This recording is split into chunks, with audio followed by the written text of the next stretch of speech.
Vamos a abrir nuestras Biblias, hermanos, por favor, ahí en el libro en el Evangelio de Juan, en el capítulo 1, por favor.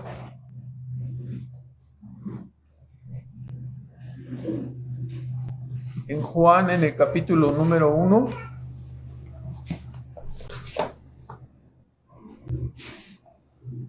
Vamos a hacer una oración, por favor, para dedicar este tiempo. Nuestro Padre Celestial, agradecemos una vez más tu bondad, tu misericordia mostrada hacia nosotros, en conducirnos a este lugar para la reunión de adoración. Y agradecemos, Padre, tu presencia especial en medio de nosotros. Suplicamos la ayuda y la influencia de tu Espíritu Santo para que tu verdad cumpla el propósito para el cual tú la has enviado, y que en todo ello tu nombre resulte honrado y glorificado, que es nuestro deseo, el deseo de nuestras almas, el deseo de nuestros corazones. Pedimos pues tu bendición y tu ayuda para este tiempo en el nombre de Cristo Jesús. Amén. Entonces, las semanas anteriores hemos estado hablando en este capítulo 1 de Juan, donde el apóstol nos dice que el verbo de vida, el verbo creador, el verbo que estaba con Dios y que era Dios, se encarnó, tomó una naturaleza humana sin dejar de ser Dios. Y luego vemos que el apóstol Juan señala también en su evangelio que el testimonio de Juan el Bautista era similar, ¿no? En el versículo 34 que concluimos la semana anterior, dice, y yo le vi, dice el apóstol Juan, ¿no? Dios le había dado una señal, ¿no? Le mandó a bautizar, y le dijo el Señor a su profeta Juan el Bautista, sobre el que vieres descender el Espíritu Santo como una paloma y que permanece sobre él, este es el Mesías, ¿no? Este es el ungido. Entonces dice, y yo vi esta señal y doy testimonio, dice versículo 34, y yo le vi, dice Juan el Bautista, y he dado testimonio, igual que Juan el apóstol, ¿no? Que era el que decía que era el verbo. Juan el Bautista dice, este es el Hijo de Dios, ¿no?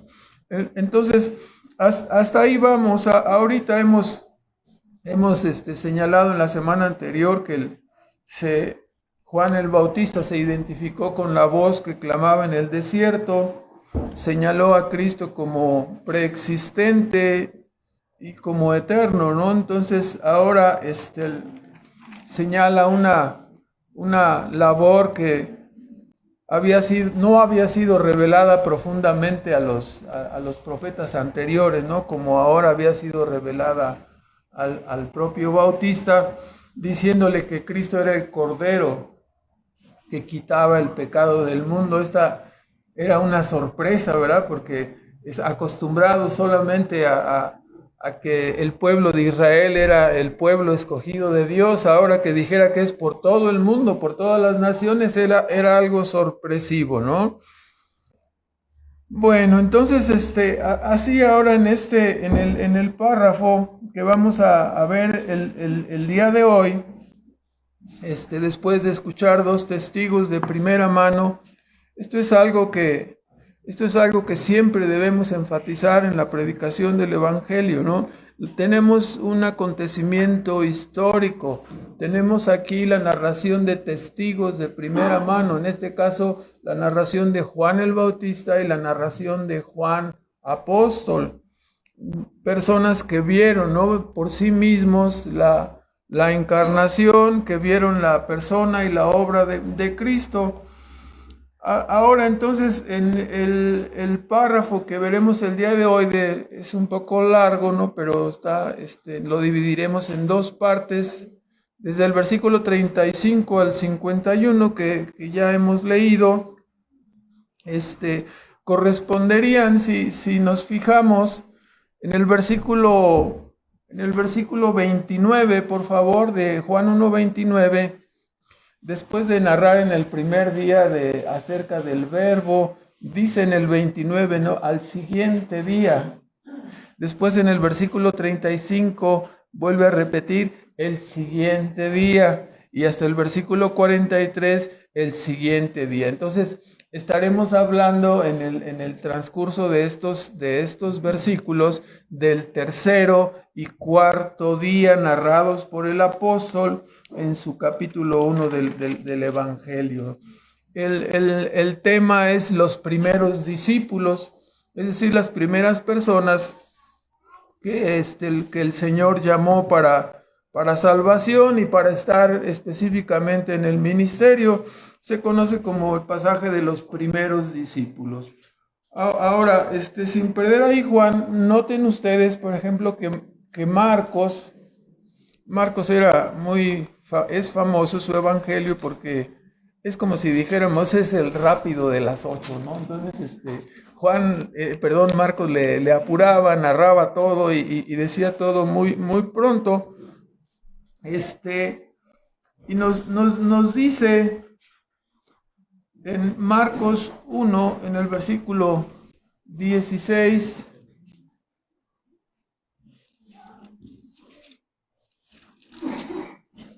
traigo otra idea en mi cabeza, pero no debo hacerle caso. Sí, aquí está, dice, pasando junto a la mar de Galilea, vio a Simón y a Andrés su hermano, que echaban la red en la mar, porque eran pescadores, y les dijo, venid en pos de mí, y haré que seáis pescadores de hombres. Y luego dejadas sus redes, le siguieron, y pasando de allí un poco más adelante, vio a Jacobo, hijo de Zebedeo, y a Juan su hermano, también ellos en el navío que preparaban, aderezaban las redes, y luego los llamó, y dejando a su padre Zebedeo en el barco con los jornaleros, fueron en pos de él. Entonces, en una forma muy rápida, como si hubiera sido ese específicamente el llamado, yo creo que debe haber sido en alguna ocasión, ¿no? que estuvieron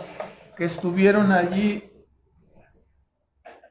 en alguna ocasión que sucedió una circunstancia como esta que está narrando Marcos, ¿no? Platicada seguramente, como sabemos, por el apóstol Pedro, ¿no? Que Marcos era el que le cargaba la maleta. Siempre hablamos de que el que cargaba la maleta de uno y de otro, ¿verdad? Entonces, Marcos cargaba la maleta de Pedro, ¿verdad? Entonces, no traía una como la de nosotros, era un poquito más antigua, ¿verdad? Entonces, pero así es el asunto. Ahora, volviendo al Evangelio de Juan, nos damos cuenta que efectivamente los discípulos eran pescadores, pero Juan, hemos aclarado desde un principio que es un evangelio supletorio. ¿Qué quiere decir esto? Que suple lo que los otros evangelios no están mencionando y ya no abunda más en la narración que estos evangelios, primeros 3 evangelios, Mateo, Marcos y Lucas, llamados los sinópticos, ya no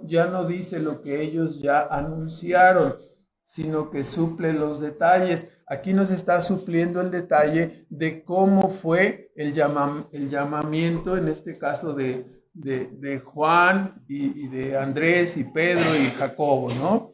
Entonces, nos dice el apóstol, comenzando ahí en el versículo 35, que en realidad los 2 primeros discípulos procedían, dice el versículo 35, estamos hablando aquí de que Juan el Bautista era el que estaba en el punto de ser el líder ahí, el precursor, el anunciador del Mesías, y dice que vio en el 34 al Hijo de Dios, y al siguiente día otra vez estaba Juan el Bautista, y estaban 2 de sus discípulos.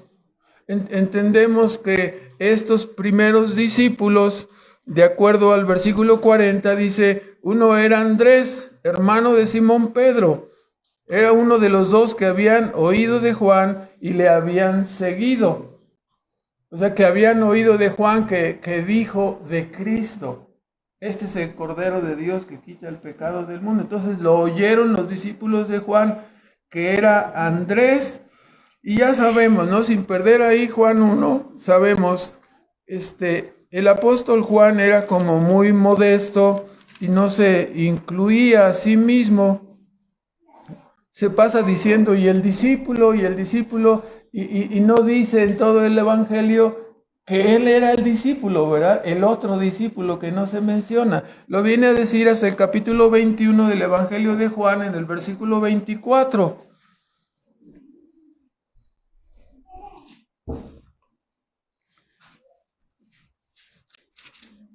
Dice ahí en el versículo 24,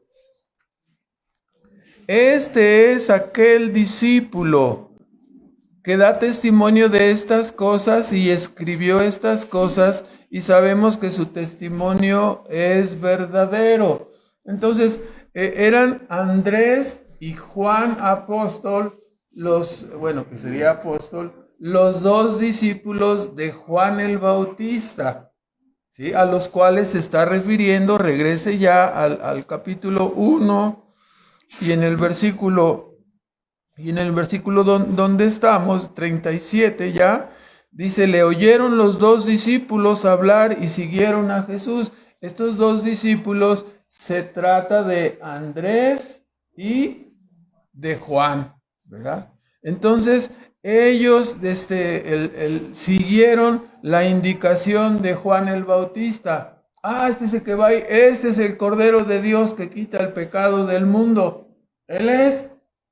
Entonces, yo nada más soy un anunciador, no soy el punto más importante, es necesario que yo decline y que Él crezca, ¿no? Entonces, fueron atrás de Jesús estos dos discípulos, siguiendo la instrucción, y se dirigieron a Jesús, siguiéndole, y en una forma que a nosotros se nos haría quizás un poco brusca, pero en el versículo 38, viéndolos Jesús que le seguían, les hace la pregunta, ¿no? ¿Qué buscas? O sea, ¿o qué traes, no? Hoy diríamos algo así como, ¿qué rey te ampara o qué onda traes, verdad? Entonces, así el asunto, ¿qué buscas? Ellos le respondieron, Rabí, que quiere decir la palabra maestro, ¿no? Traducida ahí, ¿dónde moras? ¿No? La idea es que ellos querían platicar con Jesús. Nos dice la lectura en el versículo 39 que eran como la hora décima. Esto quiere decir, si contamos como ellos contaban las horas, a partir del amanecer a las 6 de la mañana, serían las 4 de la tarde, ¿verdad?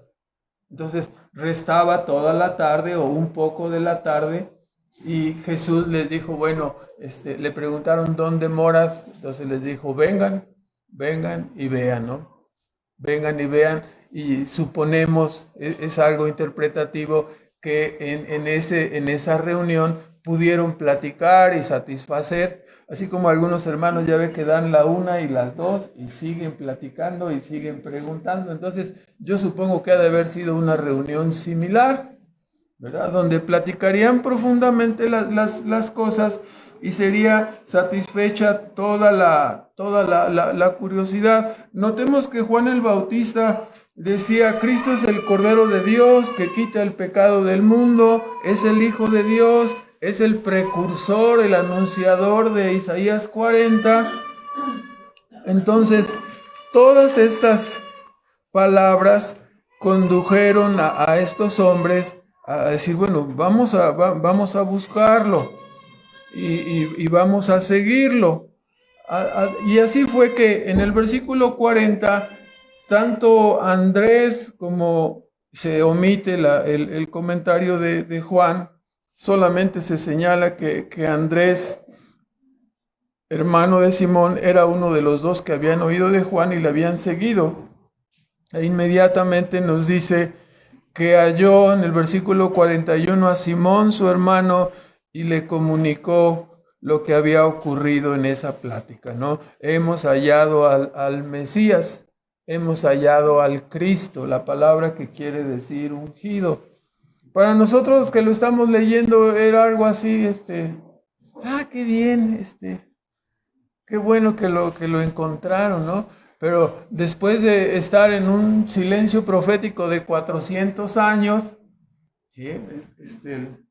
Y de repente aparece de la nada, ¿no? El anunciador, el precursor, que estaba oculto, vestido y oliendo, como sabemos, a- con su vestimenta especial, Juan el Bautista, de pelo de camello, y anuncia que aquí viene detrás de mí el que era antes de mí, que era primero que yo, y que está declarando la preexistencia y la eternidad de Jesús. Y dice, este es el que esperábamos. Entonces, ahora el pueblo que estaba esperando al Mesías, unos pescadores, uno dijera, bueno, ¿y por qué no se anunciaron en la ONU o en el Banco Mundial o en algún lugar así, ¿verdad? Pero no, fue a la orilla a buscar a los pescadores. Como vamos a ver más adelante, siempre la escritura nos deja ver que la salvación es de Jehová. O sea, Dios puede salvar a los hombres sin medios, sin el uso de medios. O sea, les preguntaron a ustedes, intervinieron ustedes en la creación, dieron su opinión, hubo una encuesta de cómo querían los árboles, las montañas, los ríos, los animales, las verduras, los sabores. No sabemos nada de eso, ¿verdad? Fue una determinación soberana y Dios lo hizo de esa manera, ¿sí? No necesitó ayuda de nadie, ¿verdad? Igualmente Él podría salvar a los seres humanos en una forma como Él determinara, ¿no? No hay ninguna imposibilidad para Él, pero a Dios le plació hacerlo de la manera como algunos, estoy acordándome de algunos versículos, ¿no? Que dice que era necesario, ¿no? Cuando nos metemos en la mente divina tratando de indagar, ¿no? Si Dios dice que era necesario, hemos aprendido, ¿no? Entonces, era necesario de esta manera, ¿no? El diseño de la cruz, el derramamiento de la sangre y todas las cosas que son reveladas en la Escritura. Pero entonces, Andrés y Juan hallaron al Mesías y rápido fueron a comunicarlo. Estas dos parejas de hermanos, Andrés y Pedro y Juan y Jacobo, aunque Juan lo omite por las razones que ya mencioné, de no poner nada, se puede decir, acerca de él mismo. Y sabemos que llamó a Jacobo. Ellos fueron los primeros discípulos atraídos para ser los testigos presenciales, es decir, fueron constituidos posteriormente en apóstoles.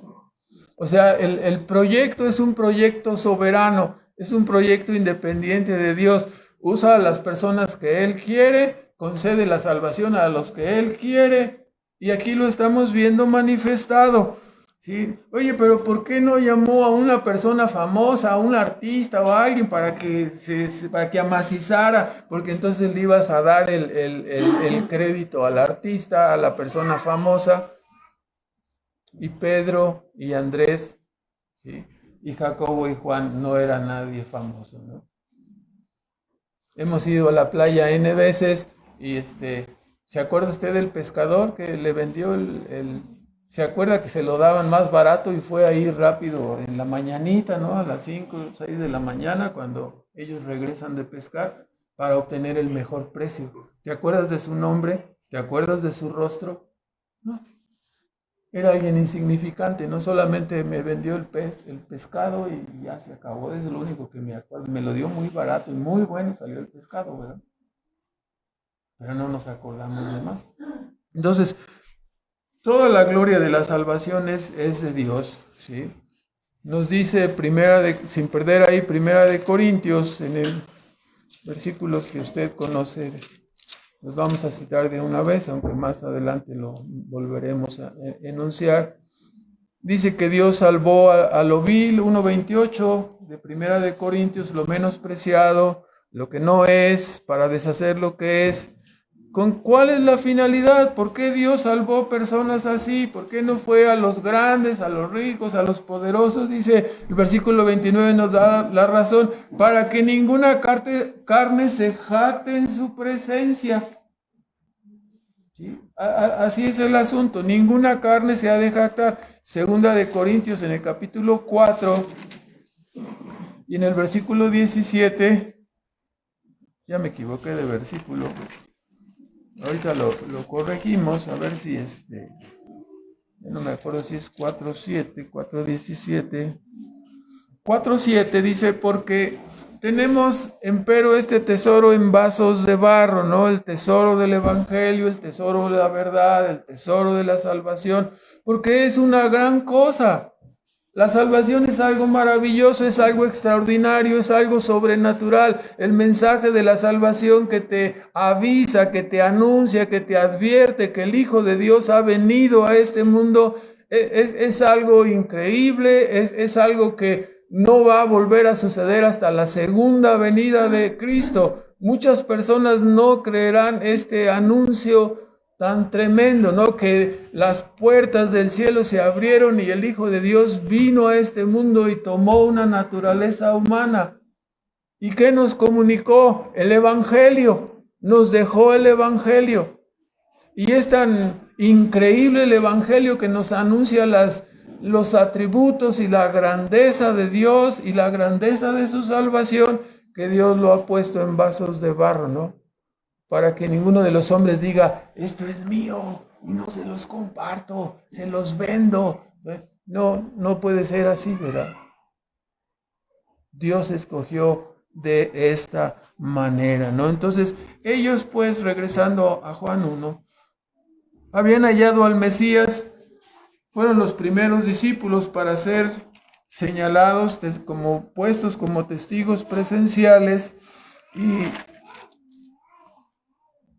ser preparados para anunciar que el Verbo se había encarnado, ¿no? ¿Qué es lo que se encarnó? Sin perder ahí, Juan vea la primera carta de el propio apóstol en el capítulo 5.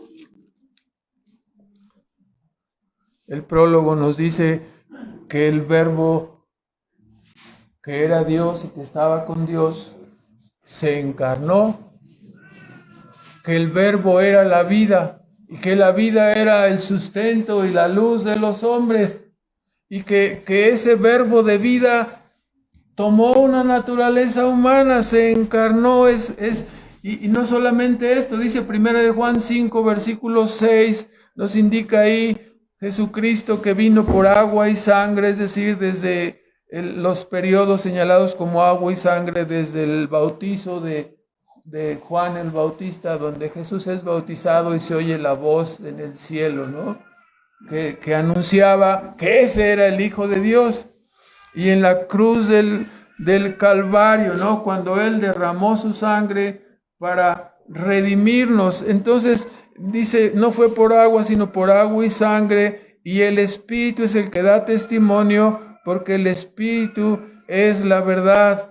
Y tres son los que dan testimonio. Versículo 9. Si recibimos el testimonio de los hombres, el testimonio de Dios es mayor, porque ese es el testimonio que Dios ha testificado de su Hijo. ¿De qué se trata la vida de Cristo? ¿De qué se trata la venida de Cristo y toda su obra realizada aquí en la tierra? Se trata del testimonio de Dios, se trata del testimonio del Creador en medio de este mundo, del testimonio ante sus criaturas, un acontecimiento histórico, contundente, imbatible, para que los hombres tengamos un gran reflector y volvamos nuestro rostro hacia Él, ¿no?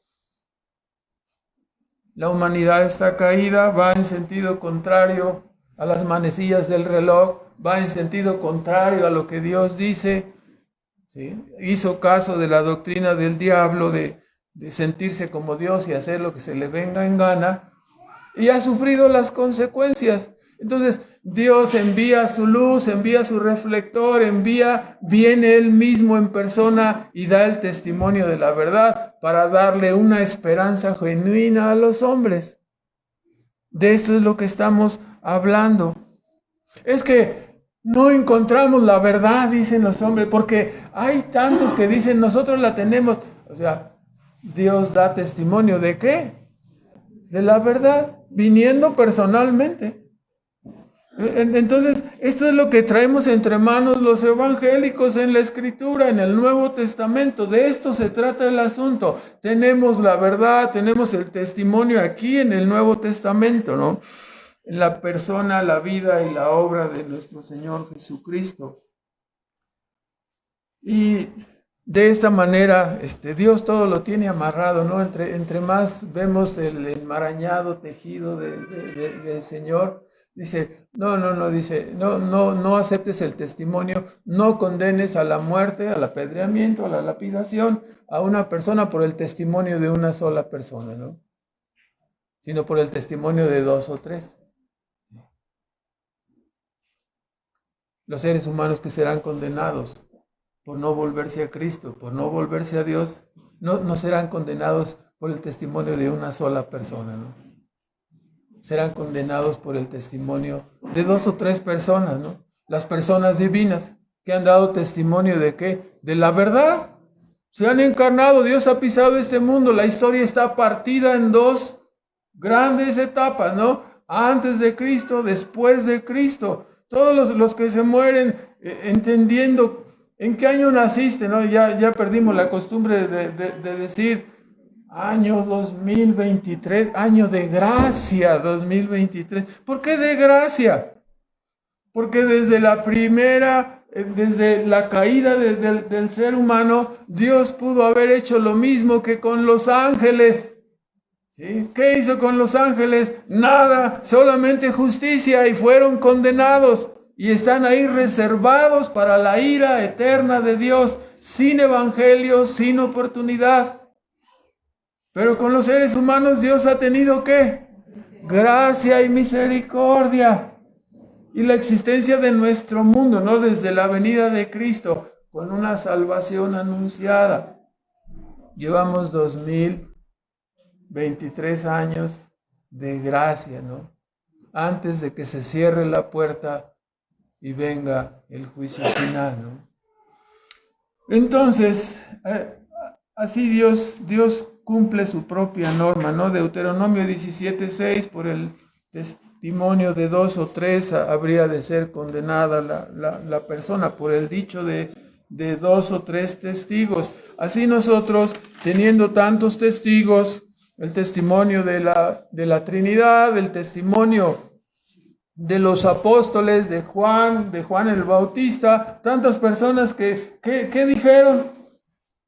Sabemos qué dijeron, ¿no? El Evangelio dice esto, ¿sí? Dan testimonio de Cristo, dan testimonio de la verdad. Estos discípulos, de los cuales habla el pasaje de Andrés y Juan, creyeron al mensaje del Bautista y siguieron a Jesús. Entonces, platicaron con él y después fueron persuadidos plenamente de lo que el Bautista había dicho, ¿no? Él los bautizará con Espíritu Santo y fuego. Él no nos traerá solamente ceremonias, no son las ceremonias del Antiguo Testamento. Él intervendrá en el corazón humano, le dará una verdadera regeneración, un cambio interior para que el hombre pueda ser capaz de obedecer a Dios desde dentro de su propio corazón regenerado. Cosa que la ley no podía hacer, ¿no? Por más estricto que fueras, la ley no puede cambiar tu corazón. Pero Él tiene el poder para cambiar un corazón de piedra en un corazón de carne, para la obediencia, ¿no? Entonces, estos discípulos aprenderían junto con los otros hasta completar los 12 que sabemos, aprenderían la doctrina en 3 años y serían capacitados como testigos presenciales de este gran acontecimiento, ¿no? De la encarnación de Cristo, de su obra. El hallazgo del Mesías, versículo 40 y 42, capítulo 1 de Juan, llenó de gozo sus vidas. El encontrar el perdón de sus pecados, la salvación de su alma, les llenó de alegría, ¿no? Entonces inmediatamente fueron a buscar a sus hermanos Hemos encontrado al ungido, hemos encontrado al Mesías, hemos encontrado la verdad. Dice ahí que inmediatamente Andrés fue a decirle a Pedro y lo trajo, ¿no? Y omite, como estaba diciendo, Juan trajo a su hermano Jacobo también. Y de esta manera tenemos ahí los primeros 4 apóstoles, ¿no? Esa entrevista, cuando fueron, les dijo, ¿qué buscas? Vengan y vean. Esa entrevista entre Jesús y sus discípulos transformó completamente sus vidas, ¿no? Cuando nosotros nos acordamos, ¿no?, de aquellas personas cerca de nosotros que nos dijeron, ven, ven, te invito a leer la Biblia. Ven, te invito a que oremos. ¿Nos dejas orar por ti? Cosas como estas transformaron completamente nuestras vidas. Discípulos con alegría, con gozo, fueron y comunicaron la verdad de lo que Dios había hecho en sus vidas. Y esto ha funcionado desde que Cristo vino. Y la iglesia de Dios ha sido añadida uno tras otro y salvados todos aquellos que Dios escogió para vida eterna desde antes de la fundación del mundo, ¿no? Entonces, esa entrevista les cambió la vida, se convertiría de un pescador, dijo, bueno, este va a ser un pescador de hombres, ¿no? Y apóstol y líder, ¿no? Fue por un tiempo, ¿no?, de los demás apóstoles.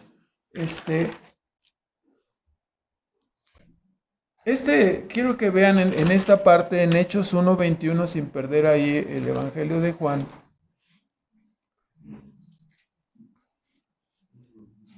Capítulo 1 de Hechos, en el versículo 21, de los 12 apóstoles iniciales, como sabemos, murió Judas, ¿no?, para ir a su propio lugar. Y la Escritura nos dice que fue necesario sustituir ahí, poner otra persona en el lugar de Judas, tome otro su oficio.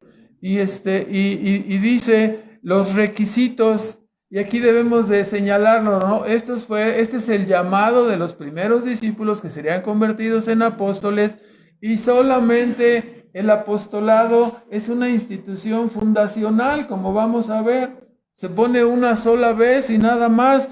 ¿Por qué? Dice versículo 21, les sugiero que lo señalen, ¿no? Dice, conviene pues que de estos hombres que han estado juntos con nosotros todo el tiempo que el Señor Jesús entró y salió entre nosotros, comenzando desde el bautismo de Juan hasta el día que fue recibido de arriba de entre nosotros, uno se ha hecho testigo con nosotros de su resurrección. Entonces, note el requisito que le pusieron a Matías. Tenía que ser uno que tuviera esta condición. Ya ve que hoy día hay muchos grupos evangélicos que presumen y dicen que son apóstoles y que quién sabe qué. Ya no hay apóstoles, no es factible. La persona tendría que tener más de 2000 años para decir, algunos nos vemos un poco maltratados, pero no, hermano, ya no es factible. Ya no es factible que nadie pueda ser apóstol, ¿no? Solamente los que fueron testigos. ¿Desde cuándo? El requisito es obvio. Desde el bautismo de Juan y haber sido testigo presencial hasta que Cristo fue llevado arriba al cielo. Son testigos de primera mano. Estos primeros discípulos así fueron preparados para ello. Y este requisito que estoy mencionando descubre la falsedad de todos los así llamados hoy en la actualidad apóstoles. Son falsos, no es factible. ¿Sí? No, es que yo también soy testigo, yo he visto a Cristo, salvó mi vida. No, tú no fuiste testigo, no pudiste haber viajado en el túnel del tiempo, no es factible eso, ¿no? Entonces, serían más longevos que Matusalén, ¿verdad? No es factible. Ahora, estos fueron los 2 primeros hermanos. Se trata de Andrés y de Juan, que llamaron a sus propios hermanos, ¿no? Pedro y Jacobo. En la segunda parte tenemos, a partir del versículo 42, tenemos el caso de Felipe y de Natanael. En la lista que aparece, sin perder ahí Juan, en la lista que aparece en Mateo 10, son precisamente las tres primeras parejas de apóstoles, ¿no? Lo tiene ahí, dice, y los nombres de los 12 apóstoles, 10:2. El primero, Simón, que es dicho Pedro, Andrés su hermano, Jacobo, hijo de Zebedeo, y Juan su hermano, y 10:3, Felipe, y aparece aquí el nombre de Bartolomé. Entonces, no vuelve a aparecer el nombre de Natanael, se sobreentiende así que este sería, o tenía dos nombres, Natanael y Bartolomé, y este es el compañero por interpretación, el compañero aquí de Felipe. Entonces los siguientes discípulos, tenemos aquí el caso de Felipe, se presenta ahí en el versículo 43 con un llamamiento muy sencillo, ¿no? Solamente está registrado que Jesús le dijo a otro pescador, ¿no? Sígueme. Ese fue el comentario, ¿no? Cuando uno dice, pero sí, ven, sígueme. Es obvio que lo conocía, es obvio que había escuchado a los otros, sabía que los otros pescadores también ya habían ido detrás de Jesús. Debemos inferir, ¿no? Lo que está implícito por lo que encontramos explícito en las Escrituras. Es un principio de interpretación, ¿verdad? Eran pescadores, la mayor parte de pescadores ahí seguramente se conocían. De entre ellos fueron llamados los que serían los apóstoles, ¿verdad? Entonces, así fue llamado Felipe, un llamamiento todopoderoso, ¿verdad?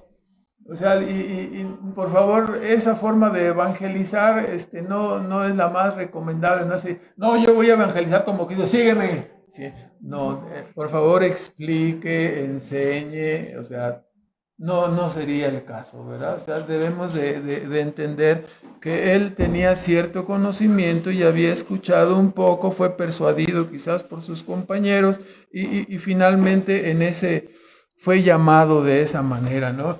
El punto es que, aunque no se dice más, lo que quiero que noten ustedes aquí, que tanto Juan, Andrés, como Felipe, ¿sí?, dieron el mismo resultado en su salvación. ¿Cuál fue el resultado? Andrés fue a buscar a Pedro, Juan fue a buscar a Jacobo su hermano, ¿sí? Y Felipe fue a buscar a Natanael. O sea, el efecto de la palabra es que el gozo de la salvación, el gozo de ser perdonado, reconciliado con Dios, lleva a la persona ¿a qué? A buscar a otros y a comunicar y a hablar de esta verdad y de esta salvación, de este Mesías. De inmediato, ¿no? Se puso a compartir a los demás. Esta parte es muy importante, comentaremos al final algunas cosas, ¿no? Notamos que Felipe compartió entonces su hallazgo con su amigo cercano, que era Natanael, y nada más que Natanael era un poco así como una persona que yo conozco, no fue tan sencillo, ¿verdad? Porque Natanael, hemos hallado, llegó Felipe, hemos hallado al Mesías. Véalo por favor aquí en el 45, Felipe halló a Natanael y le dijo, hemos hallado a aquel de quien escribió Moisés en la ley y los profetas. O sea, esta era una comunicación alegre, feliz, y a Jesús, el hijo de José de Nazaret. No me pude acordar del nombre, creo que ya me acordé del nombre de aquel programa famoso de hace algunos años, de un pitufo que se llamaba Gruñón, ¿no? Porque le dijeron, hemos encontrado a Jesús, el hijo de José de Nazaret. O sea, ¿de Nazaret puede salir algo bueno? O sea, reaccionó como gruñón, ¿verdad? O sea, luego cuestionó. Es obvio que él sabía, ¿no? Si ustedes recuerdan, sin perder ahí, Miqueas 5:2, un texto que citamos con alguna frecuencia, Miqueas 5:2, que nos dice, Belén pequeña, ¿no? Belén, Éfrata, de ti me saldrá el que será guiador entre las naciones. ¿Quién es ese guiador? Alguien se llevó mi libro de Miqueas de aquí, de mi Biblia, ya no lo encontraba. 5:2 dice, Belén, Éfrata, pequeña para ser en los millares de Judá. Rápido encontramos los profetas mayores, ¿verdad? Pero los menores, así como que luego ya no nos damos cuenta, sobre todo Abdías, que estaba muy pequeño el libro, ¿no? Entonces aquí está, dice, de ti me saldrá el que será el Señor en Israel, y sus salidas son desde el principio desde los días del siglo. O sea, está hablando de Cristo, el Eterno, y así pues aquí lo tenemos, ¿no? Natanael entendía probablemente estas cosas y dijo, de Nazaret no puede venir, tiene que ser de Belén. ¿Sí? Claro, no conocía que Jesús efectivamente había nacido ¿en dónde?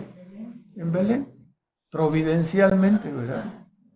Así como nosotros, si su mamá se va de viaje y le dice, no van a hacer, y se va de viaje, usted vive aquí en Querétaro y se va de viaje a la playa, ¿verdad? Y resulta que después tiene un acapulqueño. Así, ¿qué pasó? Pues se adelantó, no lo planeamos, no lo pensamos y resulta que el chamaco es acapulqueño, ¿verdad? Entonces, así, ¿no? Aquí la providencia llevó a Jesús, llevó a María y a José, ¿sí? En el momento exacto para que naciera precisamente en Belén y cumplía el requisito, pero Natanael no había preguntado, no tuvo esa plática con Jesús como Juan y Andrés. Y bueno, finalmente así nos dice. Cuando Jesús se dirigió a él, le dijo, he aquí un verdadero israelita en el cual no hay engaño. Y en conformidad con la interpretación de este pasaje, que a nosotros no podría decirnos mucho, salvo por el versículo 51, donde nos dice, de cierto te digo, Natanael, que de aquí en adelante veréis el cielo abierto y los ángeles de Dios que suben y descienden sobre el Hijo del Hombre. Y nos acordamos de la historia de ¿quién? De Jacob. Nos acordamos de la historia de Jacob, ahí en el capítulo 28 de Génesis, cuando él estaba acostado allí en el desierto, se acostó y se puso una almohada de piedra, ¿se acuerdan ustedes? Y después soñó, ¿no? ¿Y qué fue lo que soñó? Dice, pues yo soñé como una escalera y ángeles que subían y descendían. Exactamente está citando esta parte de Jesús, ¿no? Esta parte de la Escritura. Por lo tanto, podemos entender que cuando le está diciendo a Natanael, he aquí un verdadero israelita en el cual no hay engaño, recordamos el tiempo de lo que ocurrió con Jacob, ¿no? Jacob era un tipo, como su nombre lo dice, ¿no? Desde que nació Jacob y Esaú, ¿se acuerdan, no? ¿Qué hizo? Agarró a su hermano, ¿verdad? Y después le compró la primogenitura. O sea que era un poquito, se fue a trabajar con su tío Labán, ¿y qué hizo? O sea, no era la mejor persona, ¿verdad? ¿Qué era? Un suplantador, un engañador. Entonces, cuando Cristo se refiere a Natanael y le dice un verdadero israelita en el cual no hay engaño, está trayendo a colación esa historia en la mente, ¿sí? Y así, ¿de dónde me conoces? O sea, así como vi a Jacobo, ¿no? Yo te vi debajo de la higuera. Entonces ahí se derrumbó, ¿verdad? Se derrumbó porque él, ¿cómo podría ser, si ni lo conocía, cómo podía saber que estaba ahí debajo de la higuera? Probablemente invocando a Dios, probablemente orando, no nos dice mayor cosa, ¿verdad? Pero se manifestó un rasgo de la omnisciencia de Cristo, ¿no? Entonces las palabras de Felipe fueron, hemos hallado al Mesías, ¿no? Y aunque se encontró con gruñón, finalmente Dios obró en el corazón de Natanael, y un verdadero israelita es uno que era descendiente, como sabemos, no según la carne, ¿no? Sino según el Espíritu, es lo que dijo Pablo en Romanos 9, de 6 y 7. Y entonces Jesús hizo una demostración breve de su omnisciencia, y a lo mejor debajo de la higuera era el lugar secreto de oración, no sabemos más, ¿no? Después de que Jesús le dijo, te vi debajo de la higuera, se derrumbó. Recordamos el pasaje de la samaritana, ¿sí? Le dijo, 5 maridos has tenido y el que tienes ahorita no es tu marido, ¿no? No fue muy largo el diálogo, ¿verdad? Ay, este cuate ya me dijo todo lo que soy y se fue rápido, ¿verdad? Entonces, bueno, así sucedió. El contraste hecho por Cristo entonces se refería al patriarca Jacob, y esto fue lo que ocurrió al llamar a Natanael, o la ilustración que hizo. Ahora,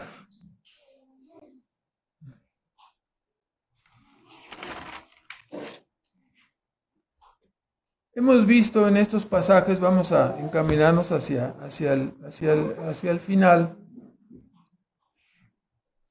El hecho maravilloso de la encarnación del Verbo de Dios es lo que estamos tratando, y el impacto inicial de su aparición en la tierra hace 2000 años. Esto que estamos escuchando, el llamado de los primeros discípulos, fue el comienzo, ¿no?, de su ministerio, lleno de poder, lleno de omnisciencia y lleno de gracia y de verdad. Dios tomando a estos pecadores y letrados y humildes para convertirles en fuertes hombres de fe que a la postre nos entregarían el incomparable testimonio, ¿no?, que tenemos aquí en el Nuevo Testamento. Como ya mencioné, Pablo nos dice que el Dios escogió hombres así como ellos, porque a Dios no le gusta que nadie se jacte en su presencia, y para que la excelencia del mensaje del Evangelio no se pretenda como que es un mensaje de los hombres, Dios lo puso, dice, en vasos de barro, para que se note, no, estas palabras no son del hombre, son celestiales. El Evangelio es un mensaje celestial. Y Dios lo hizo entonces para recibir todo honor y toda gloria. Estamos versando no sobre el descubrimiento de América, sino sobre la maravillosa historia de nuestro Dios, Cristo Jesús, viniendo a este mundo, ¿no? La maravillosa historia testificada de la redención que es en Cristo Jesús. Vuelvo a repetir, este es el evento más importante y crucial de la historia, traído a nosotros por la gracia y bondad de nuestro Dios, de nuestro Salvador. Todo esto nos deja ver, como decía el profeta Isaías, ¿no? El pueblo de Israel le dio la espalda al Señor Jesucristo, a nuestro Salvador. Y en Isaías 59 encontramos una fuerte acusación, ¿no? Dice, no se ha cortado el brazo de Jehová para salvar, no se ha agravado el oído de Dios para escuchar las oraciones. El problema, dice, son vuestros pecados. Estos pecados, 59:2, han hecho división entre Jehová y vosotros, ¿no? Dios ha hablado, el hombre le ha dado la espalda, pero la mano de Dios sigue extendida para la salvación. Su oído no se ha agravado para escuchar a los pecadores que necesitan salvación. Su oído no se ha agravado para escuchar los ruegos de alguno que sea capaz de decir: Señor, líbrame de mis pecados, perdóname mis faltas. El que tenga sed, que venga a mí, dice, y beba.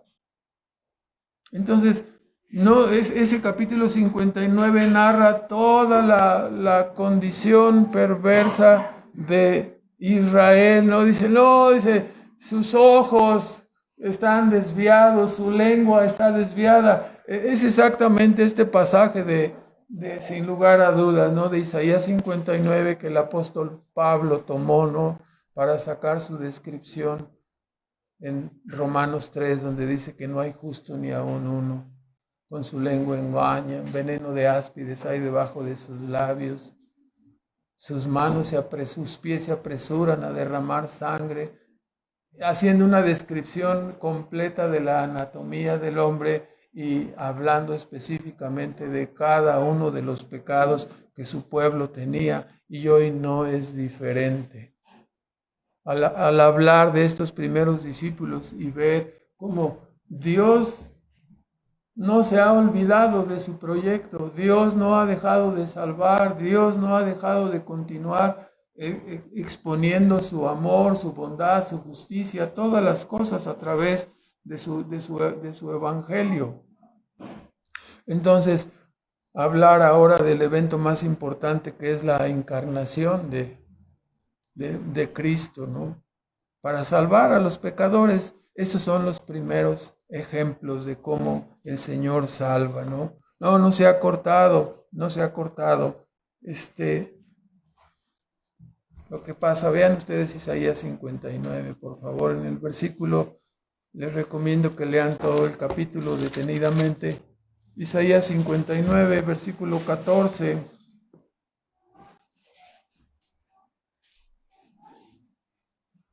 Dice el profeta: porque el derecho se retiró y la justicia se puso de lejos. Porque la verdad tropezó en la plaza y la justicia no pudo venir. Nuestro mundo está deshecho, ¿no? La verdad fue detenida y el que se apartó del mal fue puesto en prisión. ¿Sí? Y lo vio Jehová y desagradó en sus ojos, porque pereció el derecho. Y vio que no había hombre, y maravillóse que no hubiera quien se interpusiese, quien dijera: no, esperen, vuélvanse. Todo Israel estaba destruido, ¿no? Y salvólo su brazo y afirmóle su misma justicia, su propia justicia, ¿no? Que es precisamente la persona y la obra de Cristo, ¿no? Todo el capítulo es impresionante, ¿no? Si ustedes lo leen en su casa. Y esto es lo que está ocurriendo aquí ahora, ¿no? Vemos precisamente la acción de nuestro Señor Jesucristo encarnándose y viniendo a salvar, ¿no? No se ha cortado la mano de Dios. No se ha acabado su misericordia. Aquí lo tenemos, ¿no? Salvando los primeros discípulos. Ahora vamos a fijarnos en unos comentarios finales. Después de mirar el poder de Dios diciendo a un hombre: sígueme, o regenerando aquí a estos primeros discípulos, y viendo la gracia divina, ¿no? Acercándose al mundo pecador. Aquí es lo que está describiendo Juan, ¿no? Aquí Juan el apóstol, Juan el Bautista, haciendo la descripción de el advenimiento de Cristo, del Salvador. Al ver estas cosas descritas aquí en este primer capítulo, podemos decir, ¿no?, que la falsa ciencia siga mostrando sus explosiones que producen orden, ¿no?, según ellos. Que los ateos sigan mostrando sus sofismas racionales y su retórica barata, ¿verdad? Que lo sigan haciendo. Que la religión común se siga diciendo seguidora de Jesús, aunque al mismo tiempo caiga en la idolatría de santos e imágenes, ¿no? Que lo sigan haciendo si ellos quieren. Los seguidores de Cristo seguiremos proclamando el testimonio de Dios en la historia a través de Cristo. Su testimonio, su obra, solo Cristo es el camino. Nadie más puede salvar. Él es el único que puede salvar a los pecadores. Es duro, pero la propia escritora nos dice, no hay otro camino, yo soy el camino. Nadie puede venir al Padre si no es por mí. Oye, qué intransigentes. Dios lo ha señalado así, ¿no? Dios lo ha diseñado de esta manera, ¿no? Entonces, que otros, si quieren seguir su propia inventiva, si creen que ellos van a lograr una nueva torre de Babel, que lo hagan, que la sigan construyendo.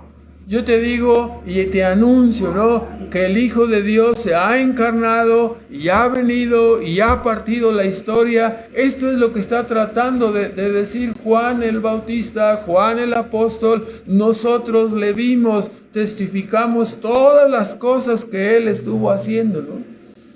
Y les avisamos, ¿no? Es Él. ¿Quieres ser salvo? Es Él. Él es el Cristo. A Él tienes que mirar. ¿Quieres que sean perdonados tus pecados? A Él tienes que acudir. Si quieres perder tu tiempo acudiendo a imágenes, a ídolos falsos, a fuentes que no retienen el agua, puedes hacerlo, ¿no? Pero te perderás. El único verdadero Salvador que ha dejado su huella aquí en medio de la historia es nuestro Señor Jesucristo. Entonces, nosotros hemos encontrado también al Mesías, ¿no? Podemos decir lo mismo, ¿no? Podemos decir a nuestros amigos, a nuestros familiares, vengan y vean, vengan y entiendan, aquí está la verdad. ¿Por qué son tan fanáticos? Porque el Señor nos ha perdonado, porque el Señor nos ha salvado. Pero ¿cómo sabes? Ven y ve. Ven y ve. No te quedes ahí. ¿Sí? ¿Acaso no te afecta que el mundo entero esté en tinieblas? Y tú que dices haber sido encontrado por la gracia, ¿estás ahí parado?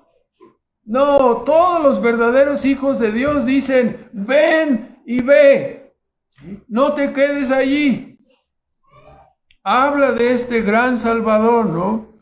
¿Acaso para ti es un conocimiento secreto? ¿Te llevarás el secreto a la tumba? ¿O en realidad Cristo no es para ti un gran hallazgo, como representó para cada uno de ellos, ¿no?, de los cuales hemos hablado? Considera a Andrés, a Juan, la reacción de Felipe. Piensa en la samaritana. ¿No será este el Cristo? Piensa en el gadareno. No te suelto, yo voy a andar atrás de ti, a donde quiera que sea, me voy a aferrar a ti. No, dice, ve y cuenta cuán grandes cosas ha hecho Cristo contigo, ¿no? Entonces, ¿qué hay de nosotros?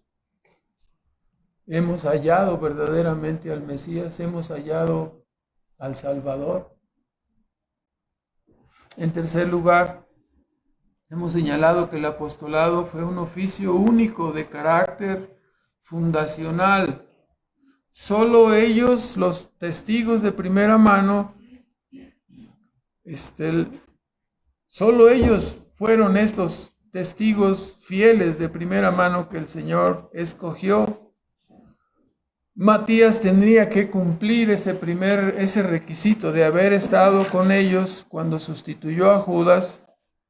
Tenía que haber cumplido el requisito de ser testigo del bautizo hasta la resurrección de Cristo. Entonces, es así también, lo ligamos, Marcos 16, por favor. Marcos 16. Solo estos testigos, solo ellos no recibieron. Marcos 16, versículo 17. Cuando se había aparecido desde el 14, Jesús resucitado, a los discípulos, a los 11, y les censuró su incredulidad y les dijo, vayan y prediquen, ¿no? 17, estas señales seguirán a los que creyeren, quitarán serpientes, si bebieren cosa mortífera no les dañará, sobre los enfermos pondrán sus manos y sanarán. Y el versículo 20 termina diciendo, y ellos, o sea, los apóstoles, los que habían sido señalados para este ministerio único, los primeros discípulos, como estamos empezando a ver, ellos saliendo predicaron en todas partes, obrando con ellos el Señor y confirmando la palabra con las señales que se seguían. Entonces, amén, dice, entonces, véanlo ustedes, ellos fueron testigos desde Juan el Bautista hasta la resurrección, y ellos recibieron la capacidad de obrar milagros y prodigios. Estos señores en verdad recibieron un don muy especial. ¿Por qué? Porque el mensaje que tenían de perdón de pecados y de salvación tenía que ser autentificado, ¿no? ¿Cómo lo autentificaban? No, a Cristo se lo dijeron, ¿no? Que es más fácil decir, tus pecados son perdonados o levántate y anda. Pues es más fácil decir, tus pecados son perdonados, ¿no? Pues no se ve. Ya estás perdonado, ya. Oye, pero ¿cómo sé? No se ve. Dice, pues para que veas que el perdón, así, ¿sí? Que es cierta la declaración de perdón de parte de Cristo, a ti te digo, ¿no? La señal, levántate y anda, ¿no? Así que los apóstoles estuvieron predicando el evangelio del perdón de pecados, el mismo evangelio que predicamos nosotros ahora, y fue corroborado, autentificado con la sanidad y los milagros que conocemos en los evangelios, ¿no? Ya no es necesario que nosotros hagamos milagros y señales, ¿sí? Hay muchas personas que se dirigen a las iglesias solamente para decir, no, pues yo vine porque traigo aquí a mí mi mamá que es tuberculosa y quiero que la sanen aquí rápido, ¿no? O traigo este otro que está de cáncer o un desahuciado y dicen que, o sea, van para que lo sanen, y hay un montón de engañadores que dicen, sí, aquí lo sanamos, pero te va a costar algo, y claro, siempre nada más les andan sacando el dinero, ¿verdad? Y no sanan a nadie. Al igual que el apóstol, que el profeta Elías, nosotros tenemos que ser desafiantes con todas esas personas, ¿verdad? Es un evangelio falso, no es el evangelio verdadero. Y ya sabemos, ¿no? Siempre digo el mismo desafío y el mismo reto, ¿no? Traigamos la víbora de cascabel, ¿sí? Y que venga el que quiera desafiar, ahí la ponemos para que lo muerda y lo vamos a ver morir.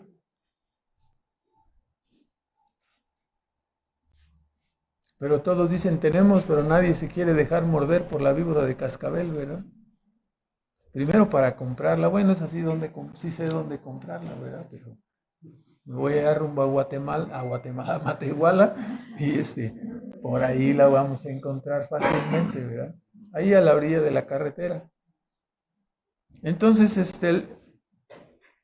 así el asunto para probar la autenticidad de nuestro evangelio. En cuarto lugar, nuestro Salvador sigue siendo tan poderoso, omnisciente y lleno de gracia hoy, como se mostró con estos primeros discípulos. Igual de misericordioso, igual de gentil. Es el mismo que te pregunta a ti, has venido hoy, ¿no? ¿Qué buscas? ¿Qué buscas? ¿Qué quieres? ¿Sí? En aquel tiempo los conflictos pudieran haber sido que querían, sabemos, ¿no? Israel quería un rey grandioso y volver al poder y a la cúspide como en los tiempos salomónicos. Y viene un rey humilde, ¿no? Montado en un pollino. Muy diferente, ¿no? En estado de humildad. ¿Qué buscas? ¿Qué quieres de Dios? ¿Qué quieres de mí? Es lo que Cristo ¿Quieres morar con Cristo? ¿Quieres acercarte? ¿Quieres escucharlo? Entonces ven y ve, ¿verdad? Ven, acércate. ¿Qué se puede decir de cada uno de nosotros? Si nuestro Señor Jesucristo tuviera que declarar como declaró de Natanael, ¿qué va a decir de cada uno de nosotros? ¿Que somos un verdadero israelita en el cual no hay engaño? ¿O qué diría? ¿O hay algunos trinquetes y tranzas que evitarían ese calificativo?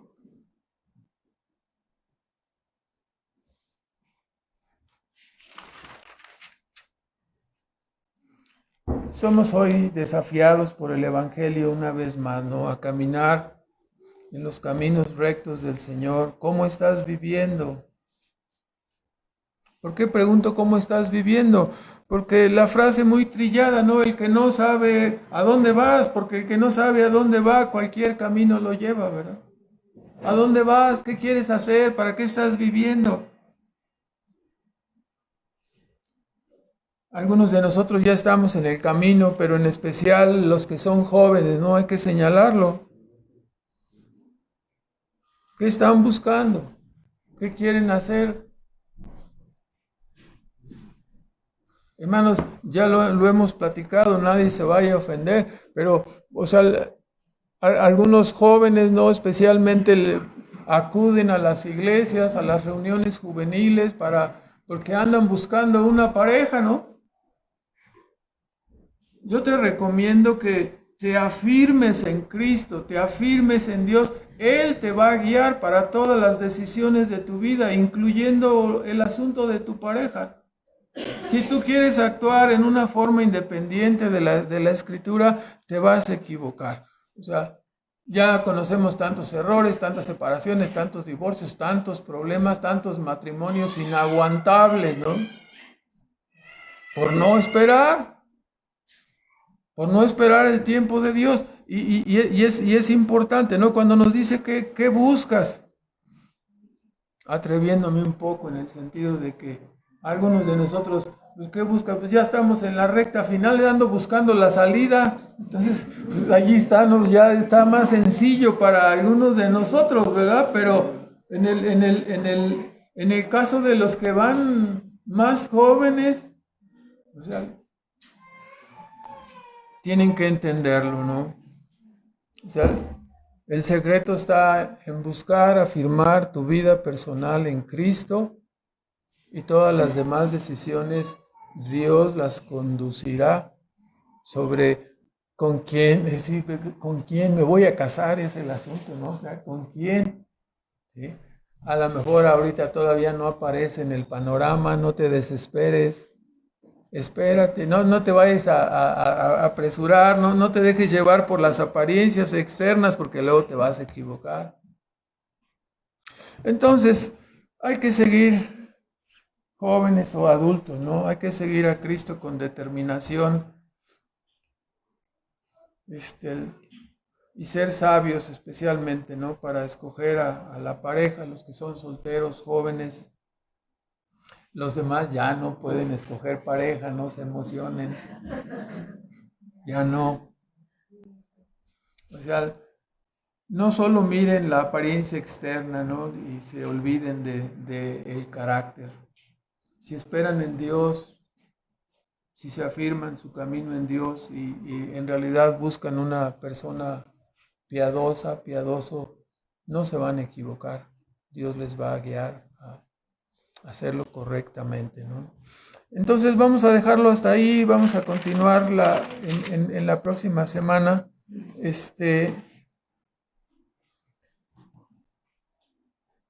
Les recomiendo que lean Isaías 59, donde se nos vuelve a ratificar, ¿no? Que no es Dios el que falla.